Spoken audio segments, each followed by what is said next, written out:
everybody. Hello, and welcome to the science portion of your day with Nicolas, your science expert. Today we're gonna make a battery using oranges. Yes, a battery using oranges.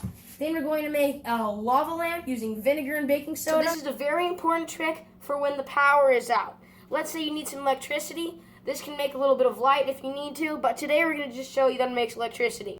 So we got oranges. These oranges are going to be critical in making the electricity. But what's even more important are these zinc-plated objects, in this case nails, and these copper-plated objects. You can also use copper wire, basically anything copper. And then the key to connect those all is we have an alligator clip. These are very useful and nice and safe. And we got a multimeter to register the voltage that we'll be making. So what we're gonna put the zinc nail in the orange, bam. Other zinc nail in the other orange, bam. Copper, bam. Other copper, bam. There we go. So now we made a nice little creature out of our oranges. Then we're gonna connect with this wire. We're gonna connect the middle zinc to the middle copper. And then what we're gonna turn on this multimeter. And now it's registering a 0. That's how we know it works. We got the positive and the negative. We're going to hook it up to the positive and the negative. So zinc over here and copper right there.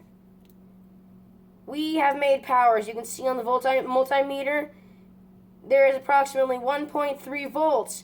And the reason why it is changing and fluctuating very quickly is because of the vibrations of my hand. That just shows how detailed this multimeter is. Okay. So what's happening is that these oranges connected to each other, the orange is not the one that's actually making the electricity. It's actually the metal.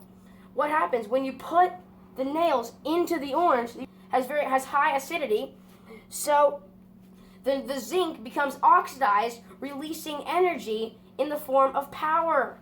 So that's where we get it. So let's say instead of hooking up a multimeter, we want to hook up a light. You get a long string of oranges out here. Maybe bring out this guy.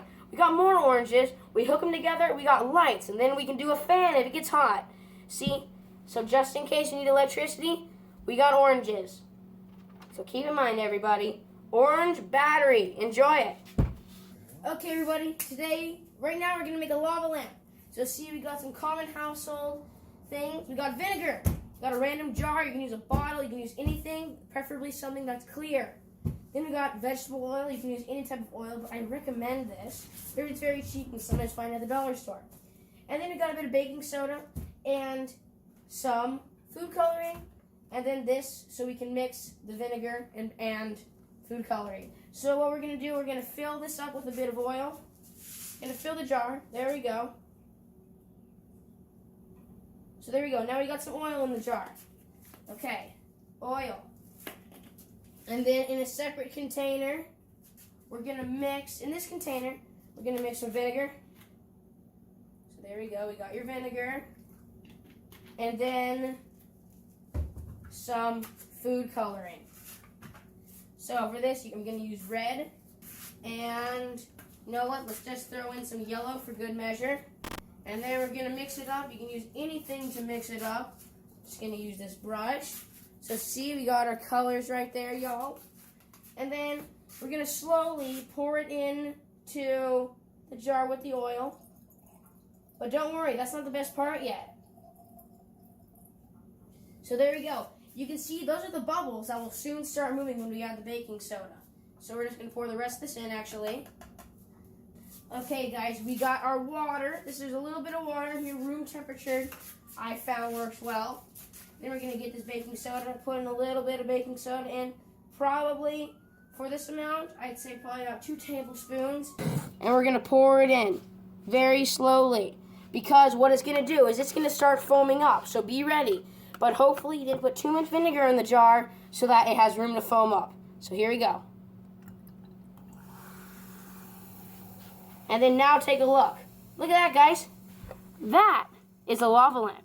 You see all the bubbles moving around? Now how cool is that?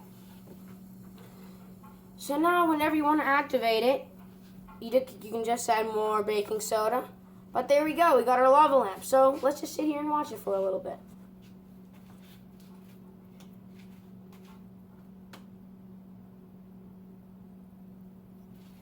Okay, guys, so what's happening with this is a classic vinegar and baking soda reaction, but in my opinion, one of the better ones.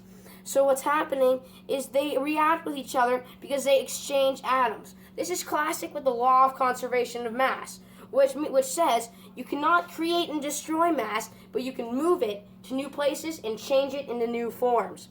So in this case, the baking soda and vinegar, when they react, they're changing some of their molecules into gas. That's why it foamed up. That gas is carbon dioxide. And what's happening is the vinegar is starting to change to water because of that reaction. So yeah, there's your lava lamp, guys. Hope you enjoyed it. Thank you guys for tuning in. I hope you enjoyed it. Remember, we had fireworks in the jar. We made a battery out of these oranges with these funny little pieces of metal sticking out of it. And we had my personal favorite of today's, the vinegar lava lamp. Hope you enjoyed it. And we'll see you tomorrow on Science with Nicolas. Bye!